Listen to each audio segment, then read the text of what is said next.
There's criticism going on with Stephen A. Smith from Peter Rosenberg. I like Peter Rosenberg. He used to come on our show on Sports Nation. Felt like a lot, I don't know, but a few times for sure. Shout out to him. But here's the thing. Caitlyn Clark. Like everybody talking about Caitlyn Clark, and me too. I'm fascinated by her. I ain't going to no games until like year 2, year 3. Got to let her get her woman bones. But once she dropping 25 a game, I'm there. Trust me. Anybody dropping 25 a game, that is electrifying. I ain't saying just 25. Don't bore me to death. You know what I mean? 25, like buckets. I'm there. So I want to see her. I want to see Caitlyn Clark. Here's the thing. Her name is getting thrown around so much that there's no perfect opinion about it. There's no consensus about it. People are torn. People are torn on her. Is she good? Is she not? Is she going to make it or not? Is she going to kill it or not? Is it her or Angel Reese, right? Is it her or heterosexual versus LGBTQ, lesbians, all that stuff? Like, it's crazy. Her name in the mix everywhere. And listen to Peter Rosenberg. I think he made some interesting points right here. Let's break that down. It's almost like Caitlyn Clark has been drafted without her own choice to being like the face of white fragility. People are like, we want you to be all of the concerns we have about white people getting treated, quote, unfairly. We're going to put that on you, Caitlyn Clark. And she's like, no, I'm just here to play basketball. And like, whatever comes my way, like, I'm good with it. Like, you know, I just trying my best to be. Oh, I didn't make the team? Oh, you know, I'll probably make it next time. That would be cool. Something to work for. Good luck to the ladies of USA Basketball. No, Caitlyn. No, it's not that simple. They're trying to hold you back, Caitlyn Clark. And that's why Stephen A. is catching the button, because he's jumping in on this train of the Caitlyn Clarks not being treated fairly by the world, which is not only unfair, actually, to Caitlyn Clark.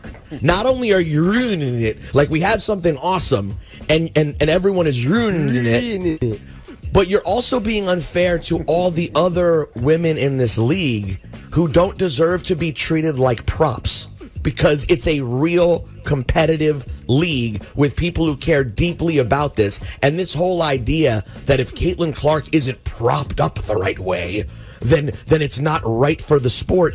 If that's your take, maybe you don't really care about the sport and shouldn't be giving an opinion about it and should hold this baton right here. Congratulations, you played yourself. Interesting, right? Now, it sounds like Peter has never played sports. Certainly not at the highest level. Duh, that's the dog. I know him, and I know he hasn't played at the highest level. And let's just say, if you use the word fair one more time, dog.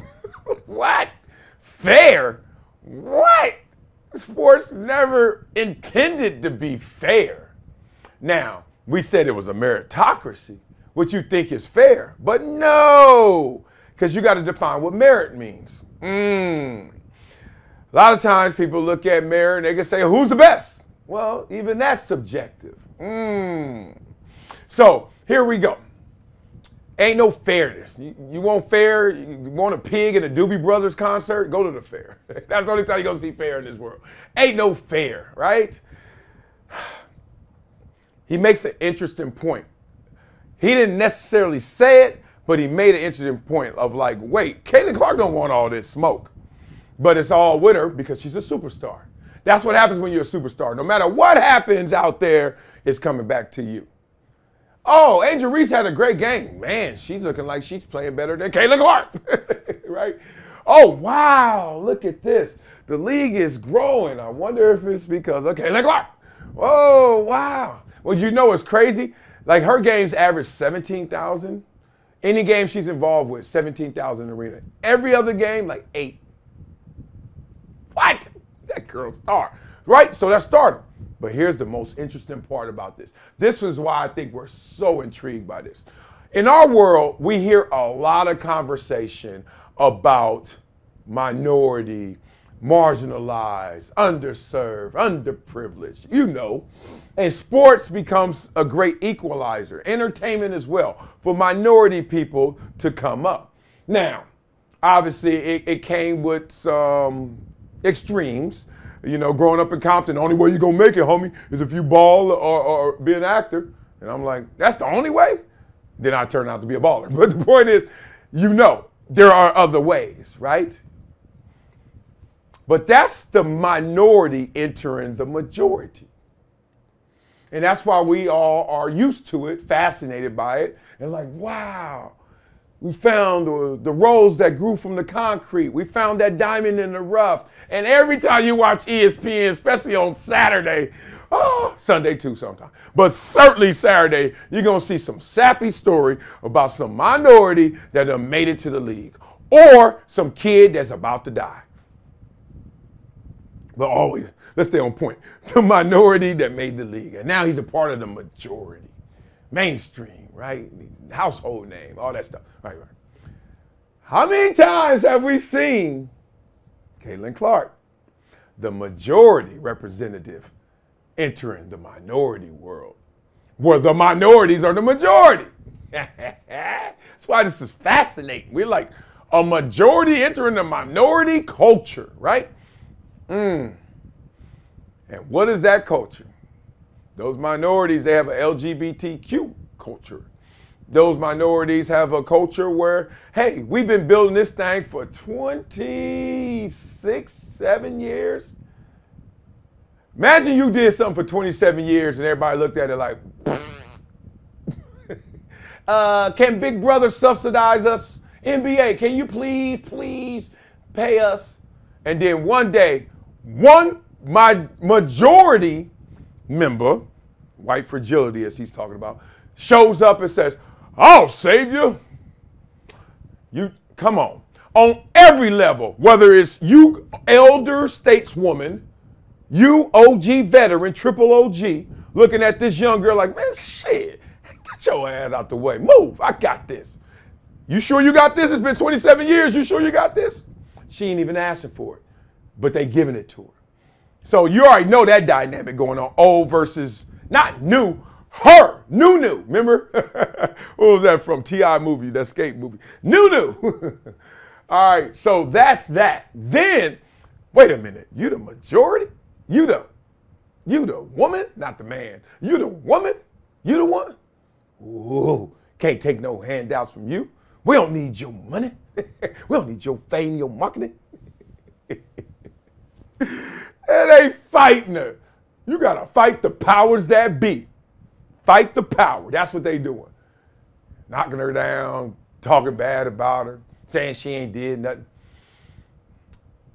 Want to know why I'm like, y'all stupid for even trying to put a headwind to her, resist her? Is because I was a player rep for 9 of my 10 years. And here's how I'm going to end this conversation. We used to go to Hawaii every year. We loved the vacation, of course, but we actually did work. And you got to see the insides of the NFLPA and NFL books. Now, not the NFL as much, but the NFLPA for sure. But we had to talk about who we were going to have to potentially clash with, which was the NFL.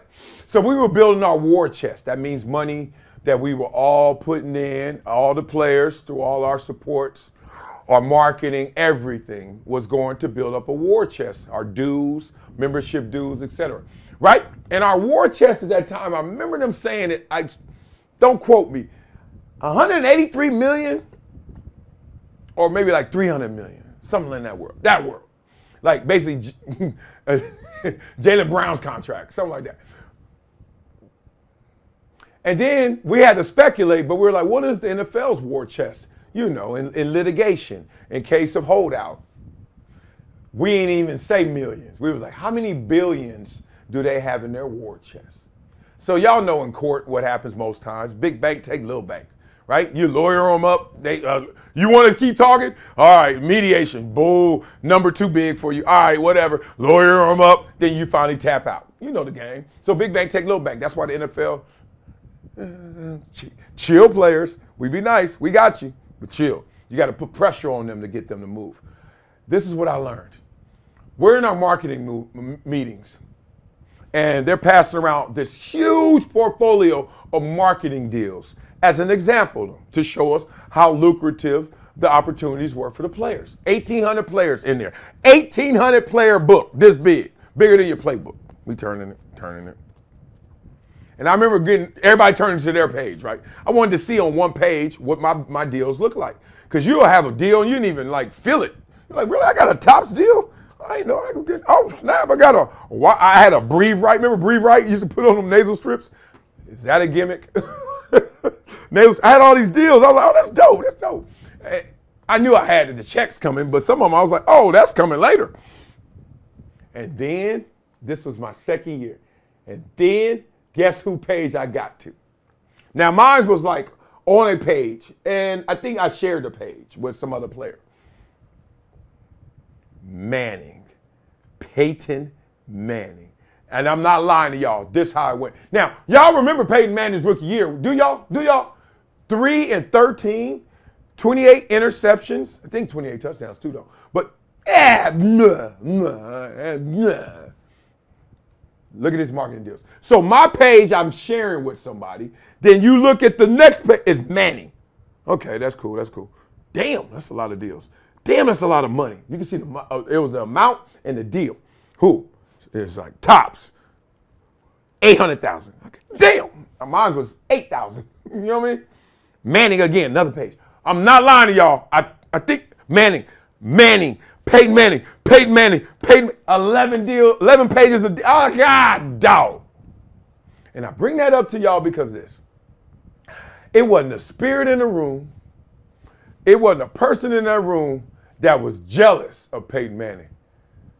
We were like, damn, he killing it. And we knew that rising tide was going to float all these boats. So, yeah, let them have a Manning-Brady rivalry because Brady won a championship, but Manning got 11 pages of all of these deals and supposed to be the man. Brady got there first in terms of team accomplishment and greatness. Took Peyton Manning, 8 years? Oh, well. Media trying to, building up the war, build it up. Oh, why y'all hate? Then the media build it up to break it down. Why are we even comparing Brady and Manning? Brady already got 3. Because Peyton is as good, if not better than, first of all, he was better than Tom Brady. He just wasn't greater because he couldn't win it all. And this sucker is making us eat. Put him, if they had an Olympic team, and they were talking about what quarterbacks to pick. Be like, all right, pick the 3 best quarterbacks.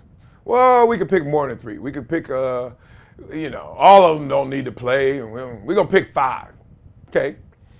We got 3 good ones, right? Pick 1 or 2 that's going to help us blow up. Who's going to help us market? Who's going to help? We ain't using them other 2. You know what I mean? I would, literally Mike Vick. Mike Vick wasn't the top 3 at that time. Put him in the game, though. You know what I mean? People they missing the boat on this one. God, dog. How y'all miss the boat on this? Caitlyn Clark needs to be everywhere there's a WNBA. When they mention WNBA, it need to be like I Dream of Jeannie. Remember that? She's like that, one of them. She just pop up. Caitlyn Clark pop up. Because it just brings it. They did it for Jordan. They changed the rules for Jordan. The Jordan rules came because they were like, that guy is going to be it. There's other guys, but he got it. Forget everybody else got points. Everybody else scoring. Everybody else got assists. Shut up. It. Caitlyn. It. It's in her name. Caitlyn. It. Kate. It. That's it. I don't want to hear nothing else. And the rest of y'all, let her float your boat. So the thing is, it's because she white. You got that level. And this is not predominant. It's just an ingredient. She's the one that's new. These women been building this for 27 years of hard work, and now they like, damn, she's just gonna go. People get mad at that. They do. And the last point is they're hanging on to. Oh, she only averaging 16 points a game. Diana Taurasi averaging same amount of points, and it's okay because she's 41. Well, then it ain't okay because she almost gone. I'd rather get the one that's just got here with 16 because she going to go this way versus the one at 41 with 16 who going that way. And that's where the WNBA going to head. Right back to where it was. If they don't ride it, they don't ride Caitlyn.